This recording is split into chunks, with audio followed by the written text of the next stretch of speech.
even though I technically have him in my top three, I think we're going to feel very similarly Yeah. on, and that is Drew Aller. So I am just an all-around hater of this year's quarterback class.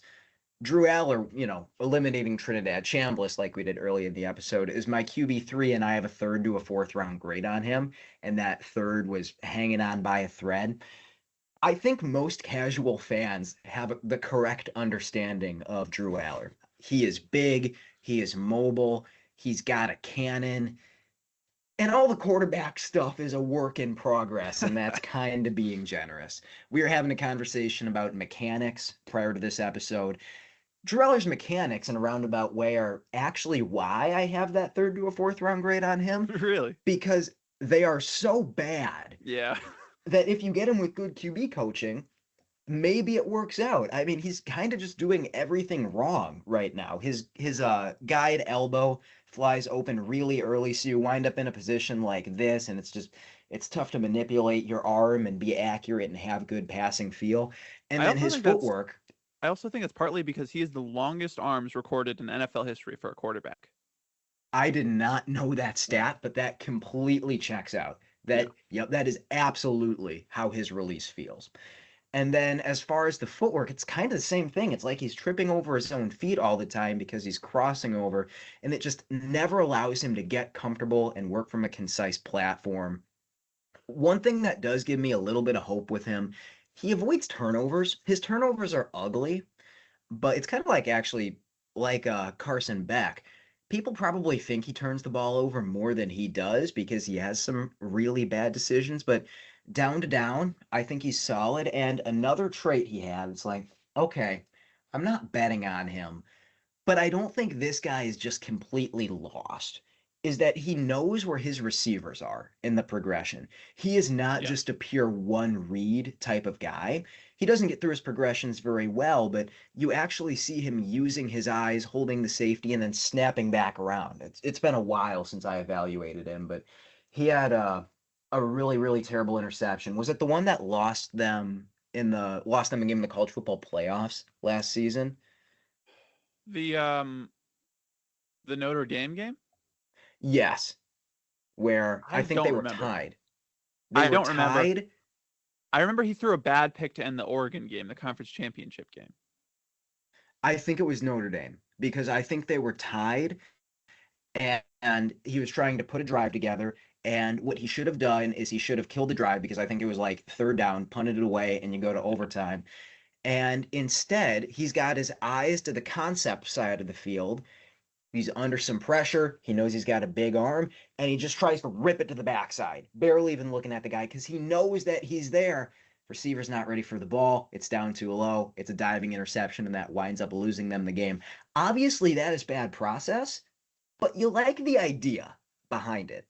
Now, the entire mental side is a tremendous work in progress. He just doesn't really know what he's doing. He doesn't solve coverages. His pocket presence is really iffy.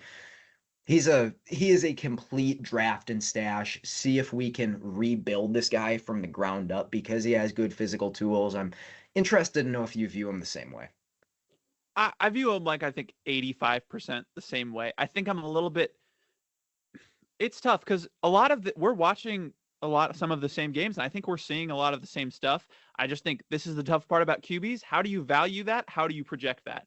Because I see a lot of that stuff, and where you see like a significant negative, I do see a negative, but I also see the good plays. And I thought there were a lot more than I was expecting. I have a 3 through 4 on him as well, but there were a lot more good plays than I was expecting. Plays where he went 1, 2, 3 in the progression, found his check down when he could have easily forced a bad throw down the field. Like he made, like 2023 was awful. Like that tape was genuinely some of the worst you'll ever see. Accuracy was dreadful. It's not good, but it's a lot better. It's a lot better right now, So he improved from 2023 to 2024, and I think there were areas where he improved in 2025. Obviously, season-ending injury. Penn State wasn't very good this year either way, so that kind of affects the evaluation on him this year. But when it comes to getting through his progressions, I thought he was fine. When it comes to improvising under pressure, there were a lot of times where, like, yeah, his base is really bad. He's going to heel click and he's going to dance all over the pocket. But when it came to actually knowing where pressure was, finding it, stepping up, or getting out of the pocket, I actually liked what I saw. The base was really bad. It didn't look pretty, but the pressure to sack ratio was at 13%. That's some of the lowest in the class. And I thought it showed on tape. He was able to get out of the pocket and really make plays. He's just able to get on the move, create something out of nothing. He's definitely got that playmaking gene, I think, where if it's inside the pocket and he's got a free rusher coming at him, I think he's kind of got that Big Ben slide thing where he can get out of the way, or if there's a speed rush win off the edge, he can step up and hitch it sometimes. Not all the time, because my biggest knock on him is that every good thing I'll say about him, I saw him do the opposite a lot as well. So everything I'm saying right now, yeah, he doesn't do this all the time. I'm just saying you see it quite a bit. And where his accuracy isn't very good, isolate all his deep throws, and it's honestly not that bad. He can sling it deep. And the thing that obviously you didn't talk all that much about, everybody knows Allar has a big arm. It's just tremendous. Like, it's not just big. Like, he can throw the ball 40, 50 yards down the field off his back foot and just make it look easy. Like it's a walk in the park. You know what I mean? He can throw it 65 yards with zip and hit his man in stride. Like, that ball just fires off his arm like a missile. It is a special, rare trait. Pair that with he's just a hulking human being that just kind of tosses guys off of him. He's not the fastest guy, but you're not really going to bring him down at first contact. Sometimes in the pocket, I was like, you know what? He kind of looks like Big Ben, just a little bit. So yes, he's going to be a Hall of Famer because he's going to be Ben Roethlisberger. But yeah, very raw player. It's a lot of bad tape, a lot of bad plays, but there were good plays. And you know what? Sometimes he saw the coverage and he got to his answer. One thing I really liked about him that I didn't see much out of any other quarterback was pressure's coming, go to your hot answer. Most quarterbacks in college just don't do that. Allar was really good at that. I got a free rusher bearing down on me, hit my running back in the flat. Really simple. It was clearly coached into him. Franklin did a good job with that. So can he overcome the bozo gene?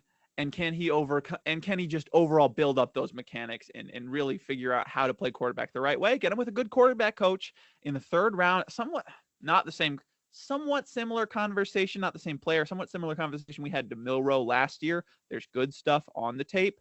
Can he really bring that out and subdue the bozo stuff?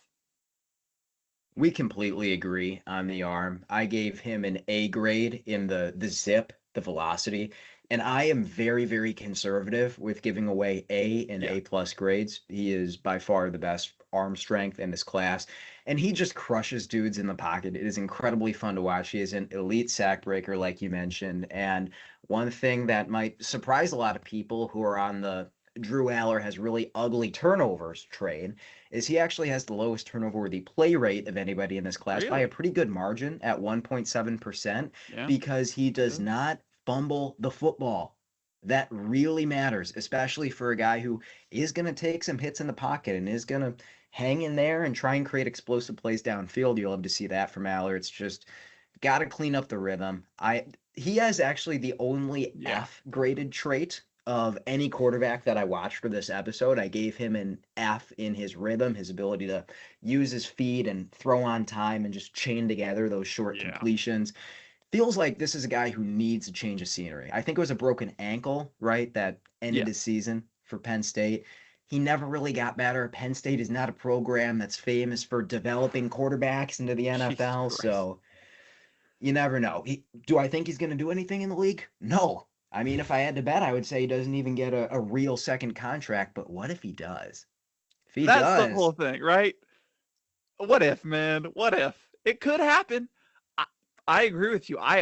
If you had to ask me, does Allar become a starter for a team? Is he a week one starter ever? I'm going to say no. Could he be? Yeah, he could be really good.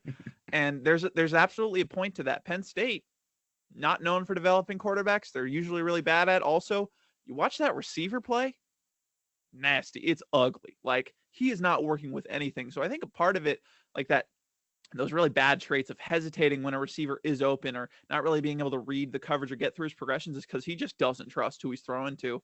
How am I supposed to throw to anticipation with what I know is there based off of what the safeties are doing? I know the coverage now. How am I supposed to throw to my answer if I don't trust that he's going to be in the right spot, if I don't trust that he's going to catch the football? There were a lot of times where he threw a really nice seam ball and the receiver just doesn't extend and the ball goes over his head when he easily could have caught it, or he just drops the ball after the first bit of contact. So part of it is didn't really get a great chance to develop at Penn State because of overall the program's reputation, and the receivers that he was throwing to were just god awful. And the offensive line this past year was also relatively subpar.